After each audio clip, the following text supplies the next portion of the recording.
That isn't from anywhere near the 1920s.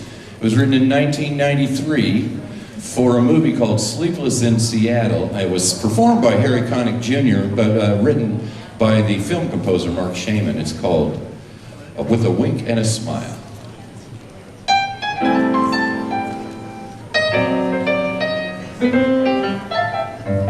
I remember the days of just keeping town, hanging around in sleepy towns forever. Back roads empty for miles. Well, you can't have a dream and cut it to fit. But when I saw you, I knew we'd go together, like a wink and a smile. Leave your old jalopy by that railroad track. We'll get a hip, double dip, tip-toppy, two-seat Pontiac. So you can rev her up and don't go slow. It's only green lights and all rights. Let's go together, with a wink and a smile.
Go together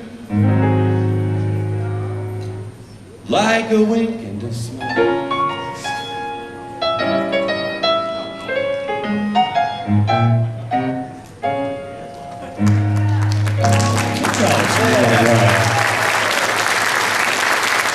Recorded this next tune, and we've been doing it for quite some time. We just always loved this tune. It was actually not very many songs written by banjo players. This one was one of them. His banjo player that he used to play with in the Gene Goldcat band, Howard Quicksell, Howdy Quicksell was his nickname, Howdy. And so they did this tune together, and it's called Since My Best Gal Turned Me Down.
that if you're new to us today, if you haven't seen us play before, we had an opportunity to play at the Putnam Museum on Thursday, and Barry Springer, our cornetist, he got the honor of playing Bix's actual cornet, and it was just a fantastic experience. Of course, we're all taking pictures and movies and everything, and I've already sent Barry about 17 pictures, I think. But it was just a fantastic experience to be able to hold that horn in your hand and know that Big Spiderback. According to, I'm not a cornet player, obviously, but Barry said the horn was fantastic. Isn't that right? This is like a real artisan horn that you don't see every day. And the scroll work on it is just a piece of art. It needs to be in the Metropolitan Museum of Art, is what it needs to be in. But we'll leave it in the Putnam. Written in 1928 for a musical called The Blackbirds of 1928. It was first recorded by Duke Ellington, written by Jimmy McHugh and Dorothy Fields. It's called Digga Digga Doo.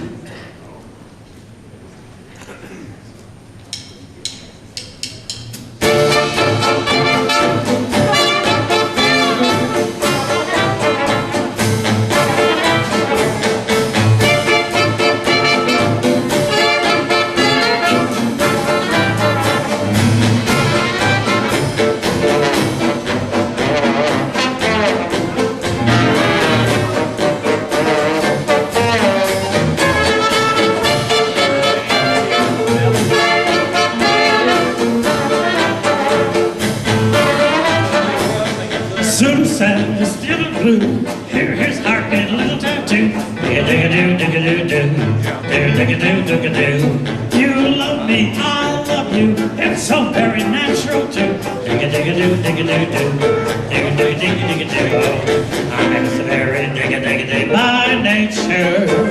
That if you don't say digga-digga-doo to your major, gonna lose your papa. That's so funny, people smile. How can I be a virgin eye?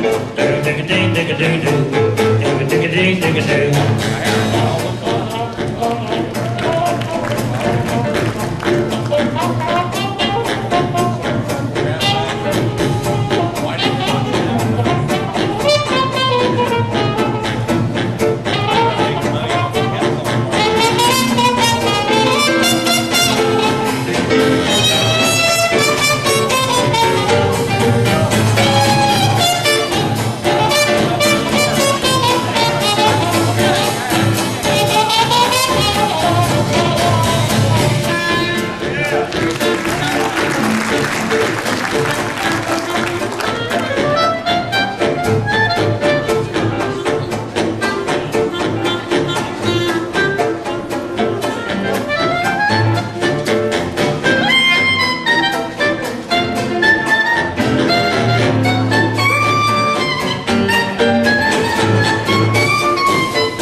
Of course, jazz, being from Kansas City, We like to think that we had a little bit to do with the formation of jazz also, but it all started back in New Orleans, of course, and this is one of the tunes that came out of that era. There were so many tunes that weren't written down that were later written down by somebody else who made all the money off of it. But this is a case where it was just in the Muhlenberg area of New Orleans. It was a legally sanctified vice area. It's kind of like Kansas City was in late 20s and the early 30s under Tom Pendergast regime in Kansas City. What that did was, and the same thing in New Orleans, it allowed jazz to flourish because all of a sudden the clubs are open 24/7. In New Orleans, they were open 24/7. In Kansas City, the same thing. And by allowing that to happen, there's so much work to be had all around. And so musicians flocked there, and they flocked to New Orleans, and they flocked to Kansas City. And there's a lot of parallels in that regard. That area closed down.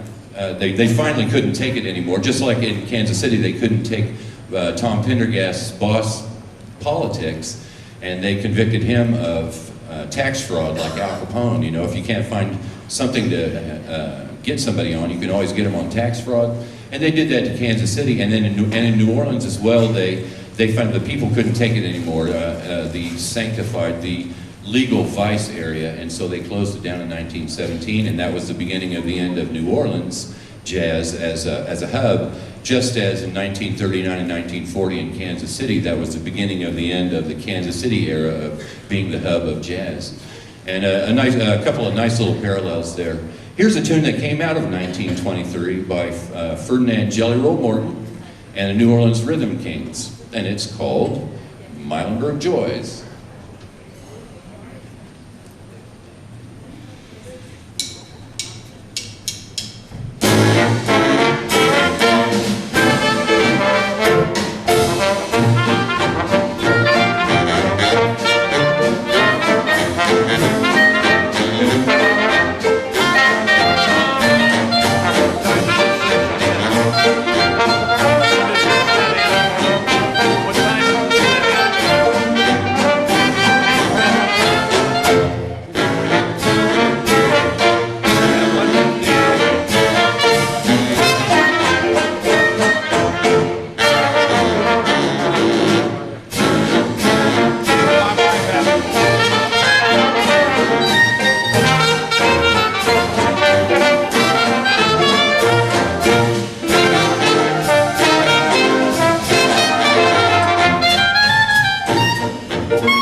All right, Milenberg Joys.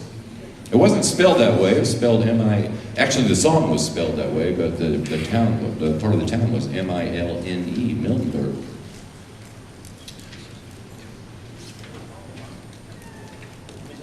Yeah. Somewhat on the life of Red Nichols. Danny Kaye was in the film. Those of you who may have seen it, cool movie. The song was written by Sylvia Fine, who was Danny Kaye's wife. It's a beautiful little song, probably the most tender song that we'll play our entire set today. And so I'm sure the auxiliary dance carpet is open somewhere, so if you have someone you'd like to dance with, help yourself. John Blagan starts on clarinet. This is Lullaby of Ragtime.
To a lullaby in ragtime. Sleepy hands are creeping to the end of the clock. Play a lullaby in ragtime. You can tell the Sandman is on his way. By the way, that they as still as the trill of the thrush in the twilight hush. So you can hear the rhythm of the ripples on the side of the boat as you sail away to dreamland. High above the moon you hear a silvery note as the Sandman takes your hand. Rock-a-bye, my baby, don't you cry, my baby. Sleepy time is mine. Won't you rock me to a ragtime lullaby?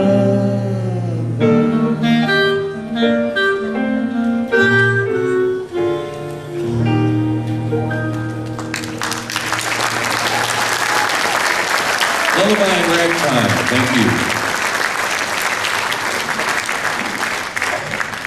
We have a couple more songs we're going to do, and before we get to any other announcements, we're just going to go that came out of the Dixieland revival era in San Francisco, in particular with Lou Waters and the Yerba Buena Jazz Band.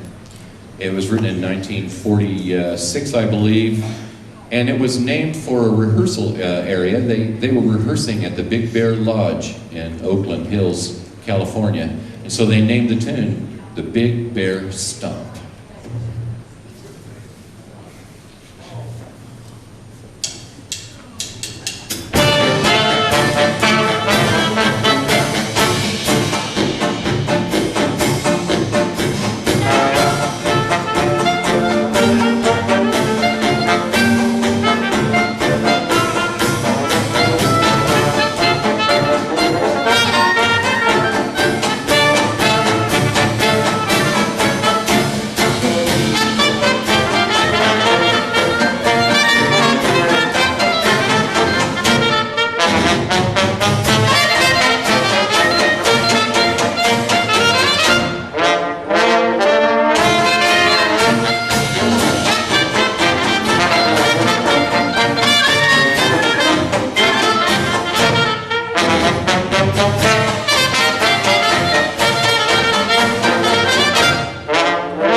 world of sin. I want to be in that number when the saints go marching in. Oh, when the saints go marching in. Oh, when the saints go marching in. Lord, I want to be in that number when the saints go marching in.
Thank you.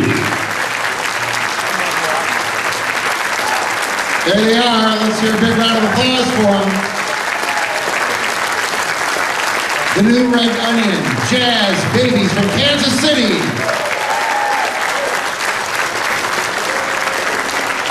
Welcome back to the Bix Jazz Festival.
you, thank you.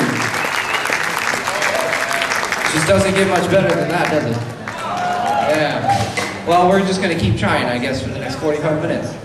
That was definitely worth getting out of bed for. Yeah. Totally. So this next tune is gonna feature Decker Babcock on the trombone. Isn't he wonderful?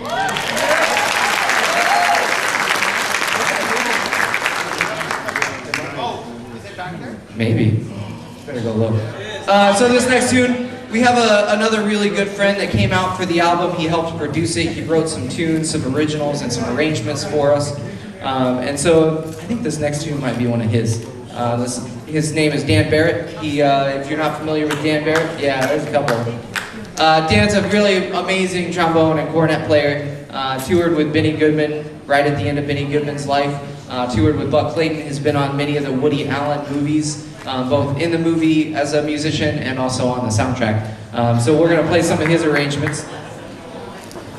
He played this last night. Anybody saw the Monarchs last night? Yeah, a few? He really wants to steal this from Josh Duffy and take it home. So we're gonna let him play a little. This is the wonderful Count Basie number called Topsy.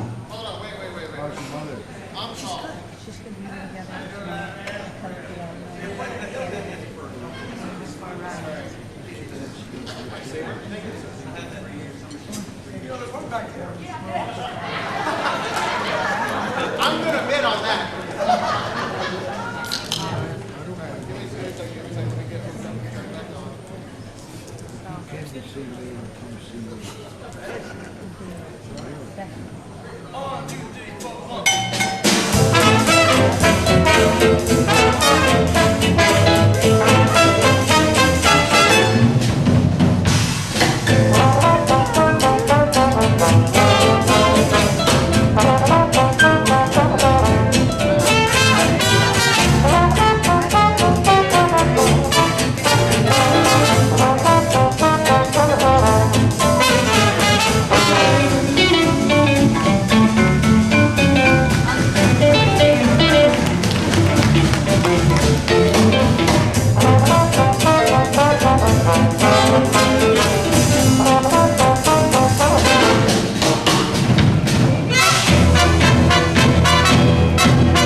Babcock on that trombone.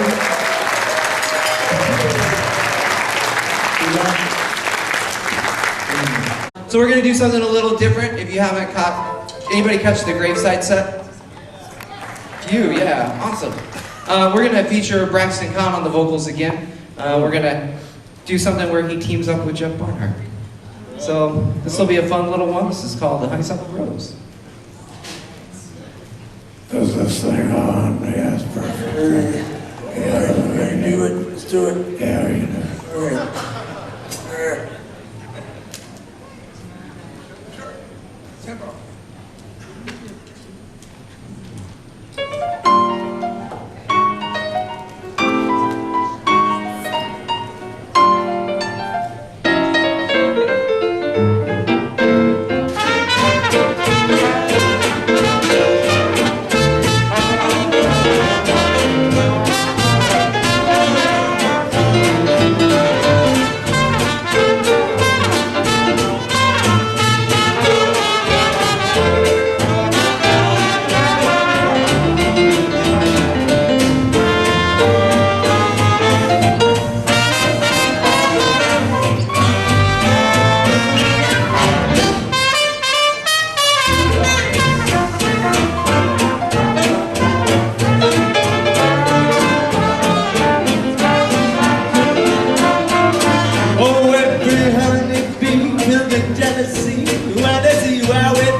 By the flowers droop inside, and I know the reason why. You're much sweeter, goodness knows you're my honey, my honey, my honeysuckle. Oh, I know my sugar. You just have to touch my cup. You're my sugar. So sweet when you stuck it up. When I take sips from your tasty lips, seems the honey fairly drips. Oh. Your perfection, goodness knows how honeysuckle rose.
Goodness knows, honey, honey, honeysuckle.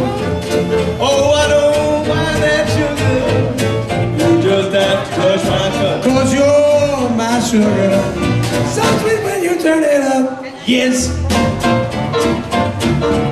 Oh, honey, honey, it's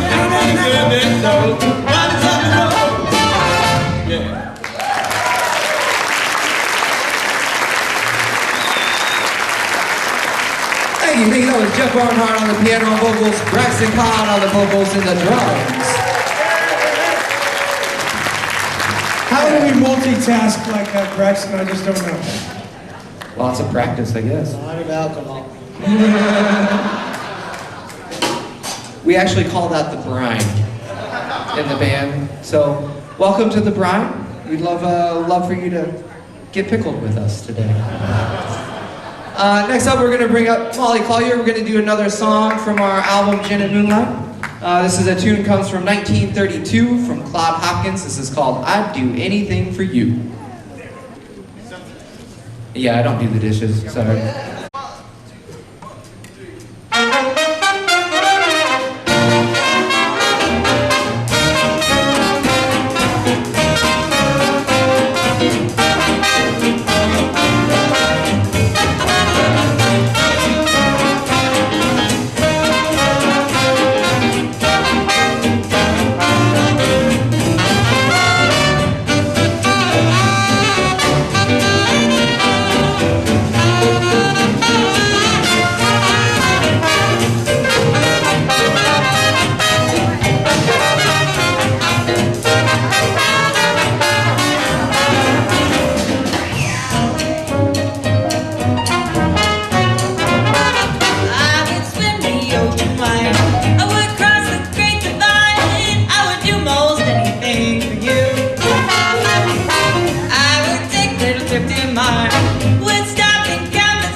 Thank you. That was Molly Collier on the vocals. That was a Dan Barrett arrangement. The really lovely thing about the Dan Barrett stuff is if you listen to it over and over again, you get of jazz that he has and all the quotes. Because if you heard, there was several quotes. Like the beginning was part of the Red Nichols recording, just harmonized as the intro. There's a couple quotes to Basie in there as well. It's crazy. When he sends me an arrangement, he sends me a list, a bullet point list of every single reference that he makes in the song, and it's the most amazing thing. I mean, you worked with Dan. Yeah. He's scary. Yeah. He's a national jazz treasure. Yeah, he really is. Yeah. So we're gonna do another one of his arrangements now. This didn't make the CD just because we had too much material, I guess. Yeah, we did 17 songs in 12 hours. 2 takes each. Yeah, it was a marathon day. It was. I had hair at the beginning of that day. You know, we finished that day, and then we went back to my house, and Jeff kept us up till like 4 o'clock in the morning. I am 33, and I will never ever have the energy that Jeff has all the time. Yeah.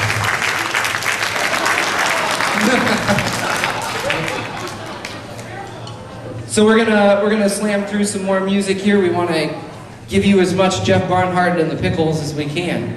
So this is Dickie's Dream.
Thank you. That was Dickie's Dream.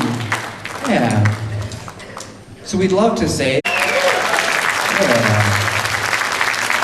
Well, y'all look like you're pickling up real nice with us.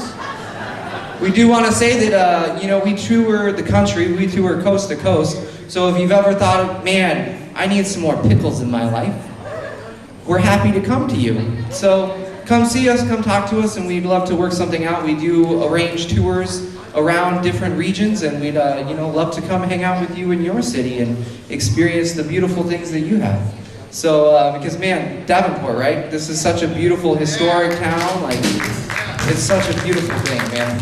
Yeah. So next up, we're gonna bring Molly up here. We're gonna sing another tune that's on the album as well. This is originally made famous by Billie Holiday. This is called "I'll Be Seeing You."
Thank you. That was Molly Collier on those vocals. Isn't that such a lovely tune?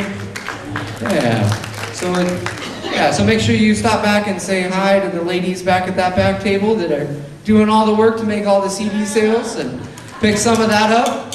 And if you're feeling, man, I'm kind of craving some barbecue, make sure you pick up some barbecue sauce as well. If you haven't missed that yet, it's really fantastic.